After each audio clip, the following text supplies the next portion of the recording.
I'm going to assume you have some questions for me. I hope you do. And I will come back and read a little more if I don't think our time will run out. So I think I saved a bit. Anyone want to break the ice? Sure. It's not a question. I just want to say that I actually conjured your creation out of thin air in 1985. I dressed as Super Dick. Oh, good. And I was beaten unconscious, by the way. Good partner. I'm glad you had a subsequent adventure. Yeah, I did. One night. Hey there. Do you ever see the line from your influences and where you pick up from them? Is that ever conscious while you're writing or at any point?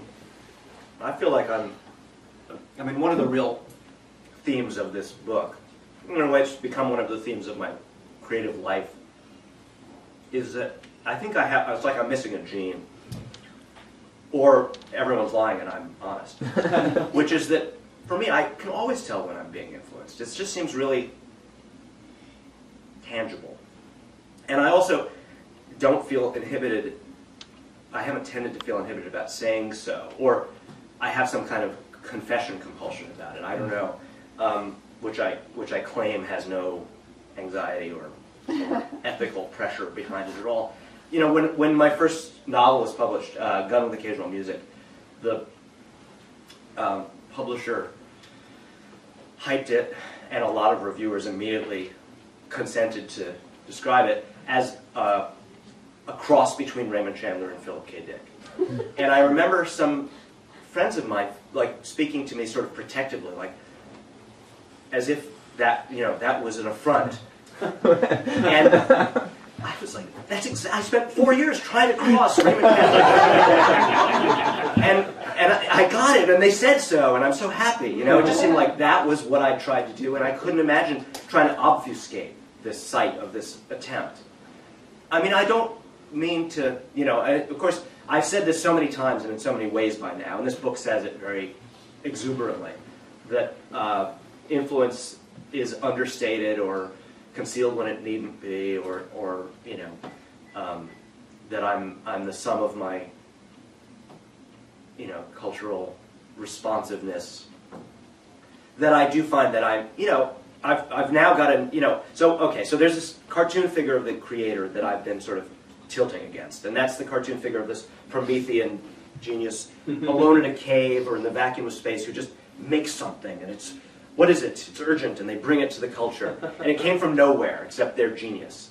I think that that's overstated and exaggerated, and whether it comes from artists in a relationship to a really quite recent romantic, in literary history, in the history of arts criticism, that romantic notion is located in time. It's invented. It wasn't always like that. Or whether it is also supplied, and I think it is sometimes supplied or exaggerated or heightened by the commercial imperative to put a boundary around something so you can sell it. Mm-hmm. You can't sell a piece of land unless you put a fence around it and say it's yours. If it's just the land that everyone walks on, you can't collect money for it. So there's this really powerful need in commercial culture, in capitalist culture, to have art objects be transferable and valuable and protectable. So that marries to this myth of the romantic artist. So I've been trying to kind of pick it apart a little bit in various ways. But then of course that puts me, finally I end up realizing, oh my God, I'm creating this other myth or cartoon that is probably equally ridiculous, which is the sort of, I look like I'm a solitary person, but I'm really crowdsourced. I'm really like a windsock just blowing with cultural stuff. And that also tells a lie. To me, in a way, it's the more attractive cartoon of what the artist is, just because it's the unsung one. But I grew up, I grew up with a painter dad who was making paintings, and the myth of the artist is a beautiful one, an attractive one to me. I wanted, I have an ego, and I wanted to be congratulated for being able to make stuff. So it's not that the other one, I'm not susceptible to the other one. I just want the two cartoons to talk to each other a lot, basically. I want them both up and running. Does that make sense? Oh yeah. Hi. Hi. So I think I've heard this correctly. You're teaching now as well, correct? Yeah. I was curious how that experience has been, and also have the students been influencing you in any way? Yeah, great question. Well, of course, it wasn't the first time I taught. I just took a job at Pomona College, where I'm teaching undergraduates, and I'm part of the English department there. I took a very fancy chair in the English department there, which is great for me right now with my. I have a young family, and the health insurance is really. In the past, what I've tended to do is teach intermittently as a kind of distinguished visitor, or visiting artist, whatever they call it, even if the distinguished visitor is secretly only distinguished by their lack of health insurance. But I've made this commitment to teaching now that's more extensive, and also mostly as a visiting writer, I was teaching MFA students, and now I'm teaching undergraduates. So that's quite different. I like teaching. I mean, as this book confesses very abundantly, I tend to look for things that pull me out of the solitude, the hermetic space of my novel writing as a kind of antidote. And so, some of those things have been journalism, where I go and I interview a musician or just get into the mix in some other way. And teaching is another way to counteract the loneliness and the exaggerated solipsism of the novelist situation. And I like my students a lot. Of course, it results in balancing acts of time, pressure, and constraints. But the writing is always a negotiation with other forces. It seems to me that's just how you're always going to be doing it, unless you can be, very, very much more surly than I am inclined to be, and you make a tremendous amount of money from it, and you don't have a family, and all sorts of things that I just are not available to me. So it's okay. I can negotiate with the students. Hi. Do you think fiction writing can be taught? Well, I don't concern myself with that question very much. I think that. That's good. Yeah. Well, I think two things instead of thinking about it on those terms. I think caring about fiction, reading it, editing it, understanding it can be taught very effectively, and that it's immensely useful for someone who is going to write fiction to learn more about how to read it and edit it, and how many different kinds there are and different ways for it to operate. And so I do believe that for a fiction writer, that the way a writing workshop unfolds is really valuable, which is very different from thinking that fiction writing can be taught. Mostly what you're teaching is reading. You're just reading manuscripts instead of books. You're reading unfinished writing.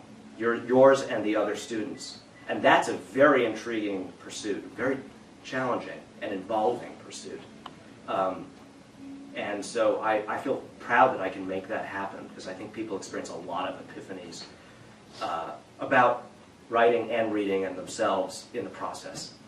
So I just regard it as kind of a worthwhile site of operation. Thank you. Sure, thanks. Hi. Hi. The book I really loved is Motherless Brooklyn. Thank you.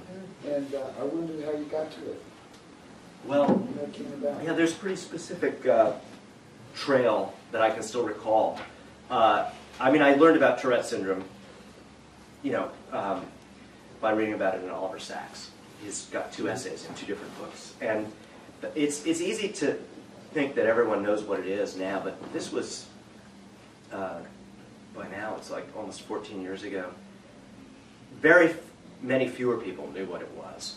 I mean, now if you say the word, people just tend to recognize it. And it's been disseminated in movies and books and comedians' routines immensely in those subsequent years, and so now it's very commonplace. But I was really amazed. I'd never heard of this thing, and it was so specific and so charged, and I was really, really drawn to it. It just seemed to speak to me.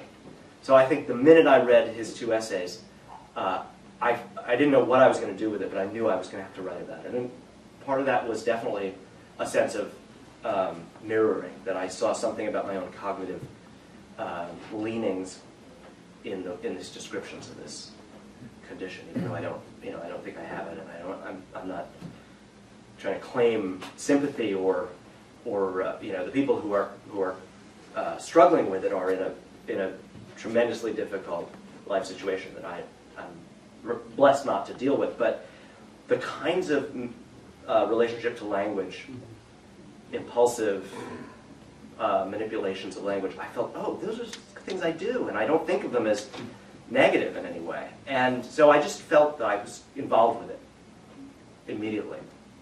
And at the same time, I was about to make a very big change from living in the Bay Area to moving back to Brooklyn, where I was from. And I'd been in California for 10 years at that point, and